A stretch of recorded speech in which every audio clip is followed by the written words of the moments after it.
President Donald Trump has been impeached for a second time in the wake of last Wednesday's riots inside the U.S. Capitol. KNEB.TV News starts right now. From your trusted source for news in western Nebraska and eastern Wyoming, this is KNEB.TV News. Presented by Platte Valley Companies, premier provider of financial services. Hello, I'm Ryan Murphy. This is KNEB.TV News, powered by Platte Valley Companies. Thanks for joining me. In our top story, 3rd District Congressman Adrian Smith disagrees with the second impeachment of President Donald Trump, saying it's counterproductive. Speaking to KNEB News this week, Smith said since last Wednesday, things have been escalating in a way that's harmful to the country, and he has called on Joe Biden to step up and say it's time to move on. Now is not the time to further escalate this situation, and that he would put the impeachment idea to rest. We're talking about just a few days until a transfer of power will take place. I think it will take place peacefully, and moving forward, we need to focus on the future, and it's time to move forward. Smith says Speaker Nancy Pelosi's drive for impeachment is a conscious decision to further escalate the situation at a time when the nation needs to focus on coming together and healing. He says his objection to some of the Electoral College results was done on behalf of Nebraskans concerned about whether their vote counted, especially with what happened in Pennsylvania. Well, Governor Pete Ricketts says Nebraska will take steps to ensure public safety at the state capitol on Inauguration Day, although he notes that last week's rally in Lincoln to support President Trump was peaceful. Ricketts made the comments as supporters of the outgoing president prepare for protests at state capitals throughout the country. Again, we don't want to give out the details for security purposes, but if you look at the track record we have here at the Capitol building, it's always been a safe place to come. As I said, I've had conversations with both the National Guard and the State Patrol with regard to taking appropriate precautions here, and we are going to make sure that we've got a safe environment here while taking appropriate steps. Ricketts says the protesters have a right to make their voices heard, but condemned the violence at the U.S. Capitol. Well, coming up after the break, a breezy, gusty day out there, but temperatures did flirt with the low 60s. KNEB.TV News will be back right after this. At Platte Valley Bank, we realize the way people want to bank in the future may be different than it has been. As comfort levels and desires vary by person, banking may be different for some, yet not for others. We offer the best of both worlds, a traditional banking experience with our friendly tellers and an online or mobile banking option with features that you can personalize and utilize anytime, anywhere you go, so you can bank how you want, when you want, and from where you want to. Platte Valley Bank. For the past 44 years, Platte Valley Vacuum and Sewing has been serving the Wyobraska area. That's quite a long time. At Platte Valley Vac and Sew, you'll find quality sewing machines, quilting and embroidery machines, even sergers from name brands such as Pfaff and Baby Lock, both known for their well-made machinery. Keep in mind you'll receive one-on-one lessons with your machine purchase. Platte Valley Vac and Sew also offers a fine selection of 100% cotton quilting fabrics and a great selection of threads and notions to assist you in most any quilting or embroidery project you might have. For all your sewing machine quilting needs, stop by Platte Valley Vac and Sew, downtown Scottsbluff.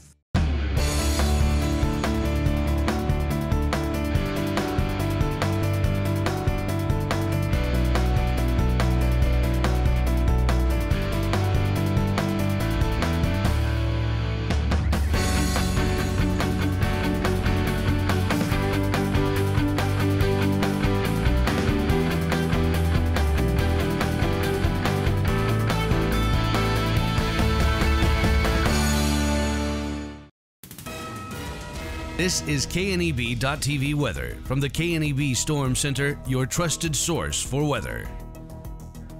Well, as we look across the area tonight, it is going to be breezy to windy with winds kicking up in the 20 to 25, 30 mile an hour range. They'll decrease only slightly overnight and then pick back up again late in the overnight hours into tomorrow with winds at 20 to 30, breezy to windy conditions coming. We are in high wind warnings. We're going to see gusts of 50 to 70 miles an hour at times, strongest just off to the west in the high country, really starting tonight all the way through Friday. It is going to be much colder starting tomorrow, and we don't see any precip in sight, but boy, the winds are certainly going to be there with us. 54 yesterday for a high. After a morning low of 18, we had very mild conditions today out in front of that system. Still nothing in the rain gauge. A couple hundredths is all for the month and the year. Temperatures still well into the 50s here across our region. Notice that cold air not too far off to our west, though, as we see much colder conditions in the high country with temperatures there down into the 30s. Here across the region, there's certainly a dividing line. We've got a stretch of 50s across the panhandle in the southern portions of the region and eastern portions as well. Off to the west, temperatures are in the 40s. Winds are already up there now. We've got wind gusts in the 20 to 30 mile an hour range. Wind gusts even stronger than that. The strongest winds, as usual, just off to our west, but we're seeing breezy, windy conditions spreading across the region, and we're going to see those winds push east across the area and stay with us for the next couple of days. Wind chills are down in the 30s and 40s thanks to that wind. We do have high wind warnings and high wind watches out for a large portion of the region. These are all wind highlights. And look at this. You can see the wind goes all across most of the Cornhusker State, all of South Dakota under high wind warnings and watches, all but eastern North Dakota, the eastern portions of Wyoming, northeastern Colorado, northwestern Kansas. The beat goes on with areas there going to be impacted by winds really for much of the next couple of days. So our bus stop forecast tomorrow, it'll probably be breezy when you get on the bus tomorrow. Temperatures in the 30s and even windier on the way home. We'll see a few clouds, very windy conditions though, and much colder when you had those high temperatures at 60 or better in some areas today. We're only going to be in the 30s for tomorrow. Futurecast isn't going to show a lot. We're going to see a very brief period of maybe an isolated rain or a snow shower this evening. That is about it. Otherwise, skies are going to be clear. This frontal system really just blowing through here too quickly.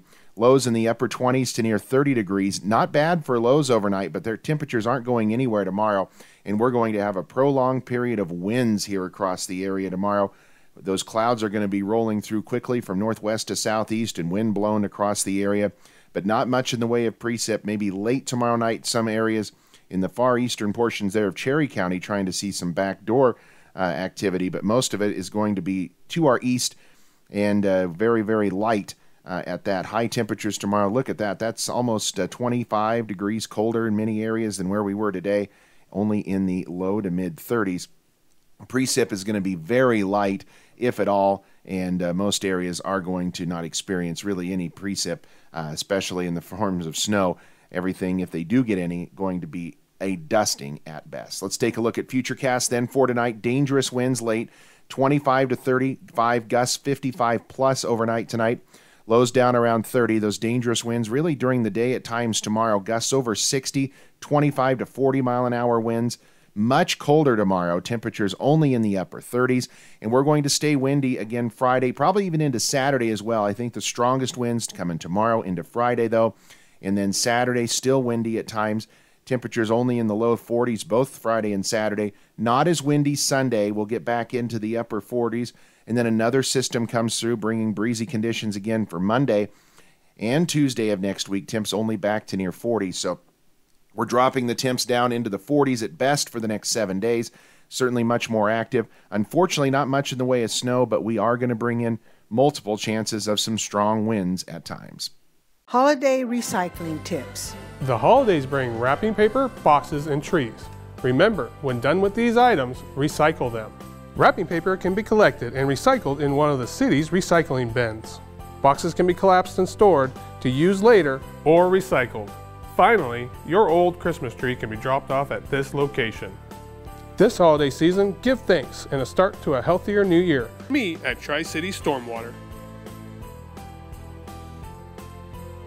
Find out what convenient really means at the Western Travel Terminal. Start with our great selection of food and drinks, from for real milkshakes and fresh brewed coffee to snacks and hot food. Next, check out our beer and spirits with their everyday low prices. Finally, let us work for you with our full-service gas station and automatic truck and car wash. All this can be found at 822 South Beltline in Scottsbluff. Western Travel Terminal, your convenient shopping, restaurant, and full-service gas leader. The Verizon family is full of frowns because they're spending too much for their unlimited data and phones, while the Viero family is all smiles because they're getting 4 lines of unlimited data with 2 free Apple iPhone SE for mom and dad and 2 free LG K31 smartphones for the kids, all for just $100 a month. They're saving so much, they're able to get Fido. Find out how you can too at Viero.com or your nearest Viero store. Viero Wireless, keeping you connected. Welcome back. A 48-year-old man has been charged with felony first-degree sexual assault of a minor following investigations of a child abuse report by Scottsbluff police. Court records show that Daniel Lara Sr. of Scottsbluff was arrested this past weekend following a capstone forensic interview with a 13-year-old female. In the arrest affidavit, investigators say on Saturday, January 9th, the girls told them how Lara Sr. had sexually assaulted her and that same thing had occurred for over a year. Officers also say they seized physical evidence supporting the girls' allegations. He made his initial appearance in Scottsbluff County Court on Monday, with a preliminary hearing set for January 19th, with bond set at $150,000 with a 10% provision. Well, Chadron Police Chief Tim Lordino is leaving after 13 years to become an investigator in the Medicaid Fraud and Abuse Unit of the Nebraska Attorney General's office in Lincoln. Lordino says it was one of the hardest decisions he's had to make because it means leaving both Chadron and uniformed police work after more than 30 years, but thinks it's for the best for him and his family. Lordino's resignation takes effect February 10th. Prior to being named Chadron's police chief in 2007, he served as an officer with the Gering Police Department for 15 years. And more than 40% of Nebraska's 90,000 healthcare workers have received the first of 2 doses of the coronavirus vaccine as the state is ramping up distribution. State health officials say 78,000 of the 144,000 doses Nebraska has received so far have been administered. They primarily have gone to healthcare workers. Residents and workers of long-term care facilities have also begun getting vaccines. Roughly 10,000 people in the state have received both doses of the vaccine. Governor Ricketts says health officials are still working through first-tier recipients. Some areas of the state have started vaccinating the next high priority group, people who are at least 75 years old. Well, straight ahead, we'll head on over to the Panhandle Humane Society to meet their featured Pet of the Week. We'll have that in just 90 seconds. Hey, I've been hanging out here a long time outside of Panhandle Auto Group, and boy, do they have a great selection of vehicles. And their sales team is great to work with, and you can also get your vehicle serviced and detailed too. Welcome to Panhandle Auto. This is Sam Serta, General Sales Manager. It has been our pleasure to serve you for the past 2 years. At Panhandle Auto, we have a seat for everybody. Whether you need a vehicle for yourself, a son or daughter, our team will go above and beyond to satisfy your needs and even your dreams. So again, thank you from Sam Serta, General Sales Manager at Panhandle Auto, for allowing us to earn your business. At Panhandle Auto, it's time for something different.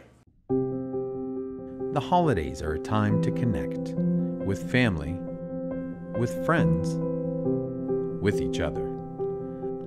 After a busy year, the holidays are a perfect time for laughing together, playing together, talking together, and celebrating together. Spend time this holiday season connecting with the people that mean the world to you, and let us take care of the connectivity. For more than 162 years, FNBO has been with you where you are. A bank committed to helping you earn more and save more, so you can do more, both big and small. It's what you can expect from the great big small bank.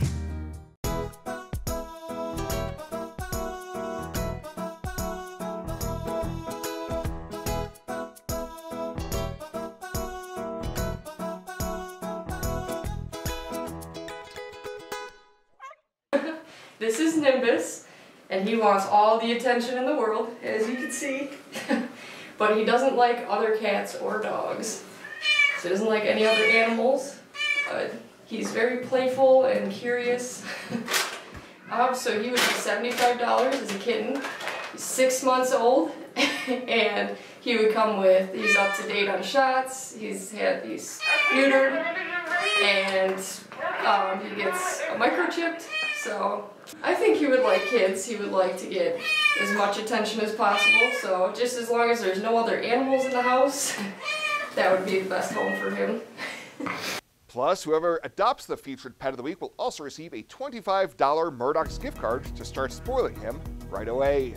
Well, coming up after the break, a look at your midweek community calendar. KNEB.TV News will be back right after this. For more than 162 years, FNBO has been with you where you are.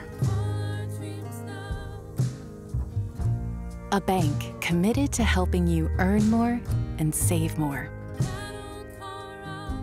so you can do more, both big and small. It's what you can expect from the great big small bank.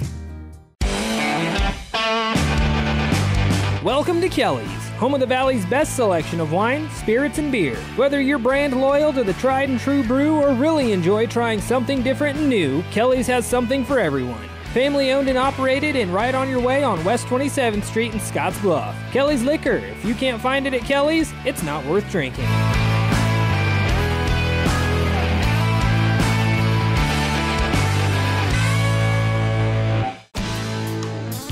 When it comes to helping local folks with the loans and financial advice they need, we don't horse around.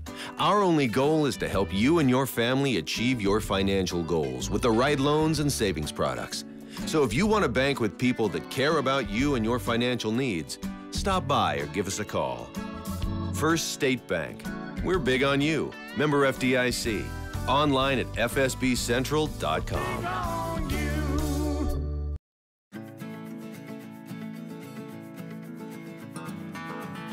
Well, let's take a peek at what's happening on your midweek community calendar.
That's a look at today's community calendar, brought to you by First State Bank, honoring those who give back.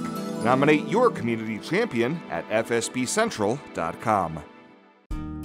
Hi, I'm Michelle Perkins of Remax Regency. After branching out, I've returned home to my roots, to the land from which I came and my family has held for 5 generations. Michelle truly understands what home means and treats you like family as she guides you through the buying and selling process, bringing the latest pricing tools that are not currently being used in this area to sell your home at the highest price in the least amount of time, and to ensure that you do not overpay when buying. So just give me a call, kick back, Remax, and settle down. At Platte Valley Investment Center, we believe in personalized planning for your financial goals. As your retirement income partners, our concern for your success combined with resources from Raymond James can help you make confident decisions for your financial future. Our team of financial advisors will help you make your money work just as hard as you did to earn it. After all, our goal is to help you reach your financial goals. Call me, Jody Rosiska, or Kevin Fig, Financial Advisors, to set up your free, no-obligation pre-retirement review. And finally tonight, as a continuing part of the USDA's Farm to Table food program, a special distribution of food will be gifted to area families in need on Friday. First Christian Church on Avenue A in Scottsbluff and local volunteers will be distributing 1 box of fresh vegetables and 1 gallon of milk to each of the 250 families that show up. The Farm to Table program helps farmers to market their abundance of food to families needing assistance, providing an important service to the community and farmers alike. Those interested should gather at the church no earlier than 10 a.m. on Friday for the distribution of food. Well, that does it for us this time. Thank you so much for tuning in. Stay safe out there. I'll see you here next time.